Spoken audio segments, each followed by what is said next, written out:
Ada artikel menarik nyelip di Harian Kompas edisi 5 Juni kemarin. Isinya membahas soal sumber daya manusia dan industri game dalam negeri.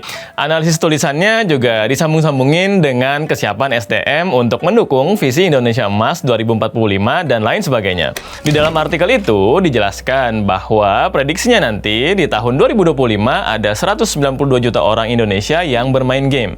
Yang artinya itu merupakan volume pasar yang sangat besar, 70% dari populasi Indonesia. Wow. Cuman yang sangat disayangkan, 90% dari produk game yang dimainkan adalah merupakan produk game dari pengembang luar negeri. Kehadiran produk game hasil pengembangan dalam negeri dirasa masih belum maksimal. Kalau begini jadinya, kedaulatan negara kita bisa dibilang sangat rendah di berbagai macam sisi kan. Developer dan gamers nggak demo nih soal 90% produk game asing.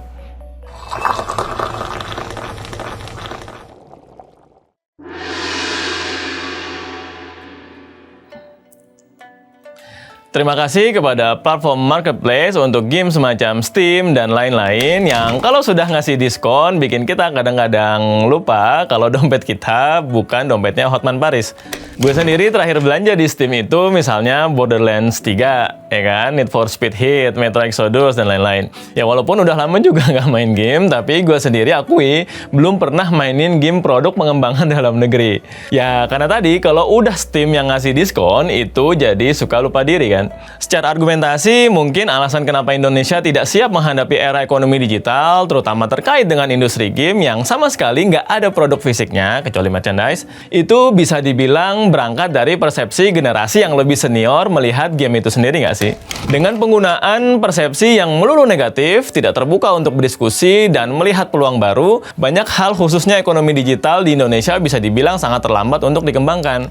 Generasi kolonial harus menahan diri nih dan lebih terbuka dengan perkembangan zaman dong. Terutama ya nggak bisa kaku kalau melihat bahwa game atau game adalah sesuatu yang sia-sia atau sesuatu yang hanya mendatangkan mudorot dan lain sebagainya. Giliran kita lihat sekarang fakta-fakta tadi kan, sudah berapa banyak uang yang harusnya bisa Indonesia terima lebih banyak karena bagaimanapun ini adalah sebuah industri. Apalagi ya mungkin gue yakin kalau udah banyak dari atlet e-sport Indonesia yang awal mulanya juga banyak mendapatkan penolakan dari orang tua mereka. Ngapain kamu kerjaannya main game terus begitu? Emang apa itu turnamen game ya kan? Itu apa duitnya ya kan? Ada duitnya atau enggak gitu kan? Tuh lihat anaknya Pak Boris sudah jadi artis dan lain sebagainya kan. Intinya ada di salah kaprah melihat game ini hanya sebagai aktivitas senang-senangnya aja. Nggak mau buka Google sedikit gitu. Manfaat dari game dan industri game itu seperti apa? Internet cepat buat apa? Kembali ke laptop. Menurut Statista, pada tahun 2027 nanti, perakiraan pangsa pasar industri game di Indonesia adalah sebesar 416,9 juta USD. Cuman masalahnya dari pemberitaan Antara, tanggal 21 Februari kemarin, paparan langkah-langkah percepatan pembangunan industri digital, khususnya game di Indonesia, kalau kita baca-baca ya seakan-akan solusinya hanya formalitas. Seperti misalnya memberikan pendampingan dan pelatihan talenta game, mengundang investor luar negeri yang terkait game, membantu industri perangkat keras untuk mengembangkan industri game, kegiatan promosi game ke luar negeri dan lain-lain dan sebagainya gitu kan. Itu ya kalau kita lihat-lihat kayak bakal banyak rapat-rapat di hotelnya ketimbang aksi nyatanya nggak sih? Dan kalau misalnya ada kegiatan-kegiatan macam ngundang investor game, itu mah udah jadi mainan rekanan subkon acara yang selama ini jadi mitra pemerintah ya nggak sih? Apalagi ya mohon maaf, saban kita riset, kita browsing soal berita-berita seperti ini, kita sering menemukan entah itu menteri, entah itu dirjennya, entah itu direktur lembaga negara, siapa itu ya kan, rata-rata yang disampaikan itu hanya masalah atau problematikanya aja. Jadi seakan-akan beliau-beliau itu sudah mengerjakan tugasnya ketika bisa mengidentifikasi berbagai macam masalah. Apalagi kemarin waktu rame debat cawapres, ada lagi nih muncul istilah hilirisasi digital, atau Bang Budiman Sujatmiko sempat mengadang-adang soal bukit algoritma dan lain sebagainya. Ya oke lah, kita nikmati aja wacana-wacana itu ya nggak? Ya memang nggak semudah itu menghadapi dunia birokrasi dan kebijakan. Makanya betul, ada beberapa bidang ekonomi, khususnya bidang ekonomi digital dan game, perlu perlakuan khusus dong yang jangan dianggap sebagai sebuah sektor ekonomi konvensional. Jangan pakai pendekatan birokratis apalagi cenderung ABS. Kembali ke artikel Kompas 5 Juni kemarin. Pelaksana tugas Direktur SMK Kementerian Pendidikan menyebutkan dari total 41.000 SMK yang ada se-Indonesia, ada sebanyak 500.000 siswa yang memilih konsentrasi keahlian kebijakan yang relevan dengan industri game. Itu bahasanya sangat bersayap loh, yang relevan. Artinya, memang dari segi pelaksanaan kebijakan, apabila dihubungkan dengan dari mana sumber daya manusianya, ya belum sinkron nih kayaknya ya antara Kemendikbud, Kemenparekraf, mungkin juga ada bagiannya dengan Kementerian Investasi, Kemenaker, dan lain sebagainya ya kan. Menurut Kemenparekraf, data yang paling baru dari website mereka di tahun 2021 kemarin, kontribusi industri in-game Indonesia terhadap PDB adalah sebesar 31,25 triliun. Salah satu pengembang game dalam negeri, Agate International, memiliki prediksi bahwa di tahun 2027 nanti, pangsa pasar game global adalah 363,2 miliar USD. Mengetahui hal tersebut, apakah Indonesia bisa memaksimalkan akselerasi guna merebut kue ekonomi yang sangat besar lagi? Sekarang kita cek bagaimana Cina melakukan intervensi dan memaksimalkan penguasaan pangsa pasar industri game global. Tapi sebelumnya, kalaulah kita bilang apakah Cina secara budaya itu konservatif dalam penggunaan gawai oleh anak-anaknya dan bagaimana kenyataannya? Dari pengalaman gue studi dan bekerja di Cina selama total 5 tahun ya. Pertama soal handphone. Di Cina, kalau ada anak usia sekolah, sama sekali tidak boleh pegang handphone sendiri. Handphone dipegang oleh orang tua dan baru boleh dipegang sama anaknya hanya di hari Minggu. Teman-teman juga mungkin pernah lihat ya, banyak beberapa video di TikTok, di Facebook, di Instagram, di mana bagaimana kerasnya hukuman kalau ketahuan bawa handphone ke sekolah. Entah itu memang orang tuanya yang meminta anaknya bawa handphone untuk mudah berkomunikasinya, atau apa, kan nggak tahu. Tapi yang jelas, mayoritas penerapan terkait dengan penggunaan handphone di Cina sangatlah ketat, khususnya untuk anak-anak usia sekolah. Namun, bukan berarti itu adalah persepsi yang keliru melihat manfaat dari game sebagai sebuah industri. Kendati anak-anak usia sekolah tidak boleh pegang HP, itu ya karena dia biar belajarnya fokus, biar nanti waktu mau daftar dan tes kuliah bisa diterima di kampus yang bagus. Nanti urusan di kampus yang mereka ternyata mau kuliah di jurusan pengembangan game, itu pun juga aktivitasnya bukan main game, tapi semisal coding, full stack development, ya kan, tumpukan soal-soal matematika itu, ya kan, algoritma, web building, dan lain sebagainya. Menurut laman web EduRank, kalau kita cari ada berapa kampus di Cina yang punya jurusan desain dan pengembangan game, jumlahnya kira-kira ada 100 kampus. Mulai dari yang paten nih, kayak University of Hong Kong, ya kan, Tsinghua University, Beihang University, Shanghai Jiao Tong University, Zhejiang University, dan lain sebagainya. Masih menurut laman web yang sama, jurusan desain dan pengembangan game sebetulnya merupakan turunan dari ilmu komputer yang perlakuannya di kampus-kampus ya berbeda juga. Ada yang bentuknya itu fakultas ilmu komputer, ada yang dimasukkan dari fakultas lain, sehingga ada relasi akademiknya. Untuk teman-teman Ilkom atau Fasilkom mungkin lebih paham ya soal ini.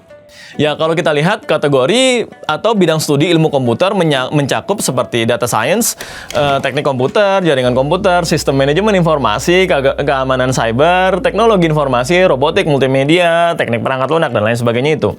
Hal ini menurut laman web Statista tidak lain dan bukan adalah karena memang melihat pangsa pasar dan nilai ekonominya yang luar biasa, yaitu sekitar 94,49 miliar di tahun 2024 aja. Lalu kemudian angka tersebut akan terus bertumbuh menjadi sebesar 119 miliar USD di tahun 2027 nanti. Ya, pada tahun 2027 pula jumlah pengguna atau pemain game di Cina ada sebanyak 414,5 juta orang. 2 kali lipat lebih banyak dari pangsa pasar pengguna atau pemain game di Indonesia kan. Jumlah gamers di Indonesia yang kelihatannya banyak itu pun menurut gue juga udah termasuk orang-orang yang cuman demen main Zuma, catur, atau Candy Crush kan. Ibaratnya kita lagi nge-cheat di Age of Empires atau Grand Theft Auto, GTA. Salah satu faktor utama yang sebetulnya membuat Cina bisa memiliki kedaulatan dunia digital dan ke semua hal tadi yang berhubungan dengan duit adalah yang disebut dengan The Great Firewall. Kenapa dinamakan demikian? Ya sebetulnya nggak ada sih penamaan resmi seperti itu ya dari pihak pemerintah Cinanya gitu kan. Cuman supaya catchy nih, mau itu di media-media AS ya kan, atau di Wikipedia supaya juga mirip-mirip sama The Great Wall atau tembok besar Cina, maka dinamakan The Great Firewall. Menurut Wikipedia, The Great Firewall ini sebetulnya sudah diprakarsai oleh pemerintah Cina sejak tahun 1997 atau 3 tahun setelah internet masuk ke wilayah mayanya Cina. Kalau kita searching, sebetulnya awal mulanya awalnya dikenal internet itu kan 1 Januari tahun 83 ya. Artinya sebetulnya urusan internet duniawi ini di Cina sendiri juga agak telat ya masuknya. Baru kemudian pemerintah Cina menggunakan, menganalisa, menimbang-nimbang, dan lain sebagainya. Mereka melihat bahwa bukan hanya sekedar soal sektor informasinya, tapi yang namanya internet itu isinya duit semua. Dengan pada akhirnya, The Great Firewall full diterapkan di Cina itu tahun 2010. Dan menariknya, sebetulnya Google sudah masuk ke dunia maya Cina itu di tahun 2006. Tapi ya lagi-lagi, karena yang berhubungan dengan internet itu kesemuanya bisa diduitin, bisa diuangkan, makanya pemerintah Cina merasa penerapan The Great Firewall adalah yang terbaik untuk kepentingan ekonomi dan bisnis mereka. Ya betapa enggak, dengan adanya semacam kubah kaca yang besar seperti itu, ya kan kita bisa lihat tapi kita nggak bisa tembus, pengembang-pengembang lokal Cina ya nggak perlu tarung UFC sama pengembang-pengembang raksasa misalnya asal Amerika atau Eropa ya kan. Bukannya Cina takut bersaing, tapi kalau kita lihat tadi fakta-faktanya, masa 90% produk game itu bukan punya Indonesia? Kan harus begitu ngelihatnya. Oleh karena itu, pengembang dan publisher game Cina seperti Tencent, MiHoYo, NetEase, Century Games, Joynet, 37 Games, dan lain sebagainya, itu bisa memaksimalkan profit mereka di pasar domestik yang juga sudah besar. Baru nanti kemudian apabila pasar domestik mereka sudah settle lah ibaratnya ya, barulah mereka listing ke platform atau mobile, PC atau konsol di luar. Kesimpulannya, ya kalau Indonesia pengarahan pasokan SDM yang katanya untuk mendukung Indonesia Emas 2045 dalam sektor pengembangan game masih di level sekolah menengah, Cina sudah punya sekitar 100 kampus yang memiliki jurusan desain dan pengembangan game. Jadi bisa dilihat perbedaan yang cukup jauh ya bagaimana kualitas lulusan yang kemudian dapat terserap langsung di industri. Apakah Indonesia tertarik untuk menerapkan semacam firewall Gajah Mada ya kan atau apalah itu nanti namanya, sehingga ya gue sendiri juga berempati gitu ya bagaimana rekan-rekan pengembang game dalam negeri kita ya harus begitu berjibakunya ya kayak sabung ayam gitu kan, tanpa arahan yang jelas dari regulator alias pemerintah yang saban. Penyampaiannya ya hanya deskripsi permasalahan. Apalagi kalau kita lihat di ujung pemerintahan Pak D terlihat kesannya sektor ekonomi digital khususnya game masih jauh dari maksimal nggak sih? Apakah Cina bikin rapat di hotel soal akselerasi pengembangan game? Mungkin ya.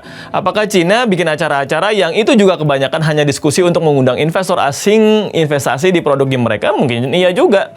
Apakah Cina bikin acara-acara promosi game mereka di luar negeri yang difasilitasi pemerintah mereka? Ini sepengetahuan gue sih nggak pernah, karena ya mereka polanya nggak seperti itu ya. Tapi yang jelas kita lihat aja siapa yang berencana dan yang berhasil, dan mana yang berencana lalu merencanakan apa yang digunakan untuk membuat perencanaan selanjutnya. Kira-kira ngerti ya? Kok gue jadi inget Pak D sempat marah soal habisnya anggaran untuk mengatasi stunting, tapi cuman rapat di hotel-hotel doang tuh anggarannya. Apa jangan-jangan yang soal industri digital juga ada fenomena yang sama? Udahlah kita tutup aja pakai pantun ya. Ke Ratu Plaza beli konsol paling mahal, taunya bawa duit kurang ceban. Kalau kita ingin sukses di banyak hal, belajarlah dari yang sudah berpengalaman. Gue Fatan Semiring, gue bukan gamer, gue bukan atlet e-sport juga. Konten ini untuk konsumsi kok.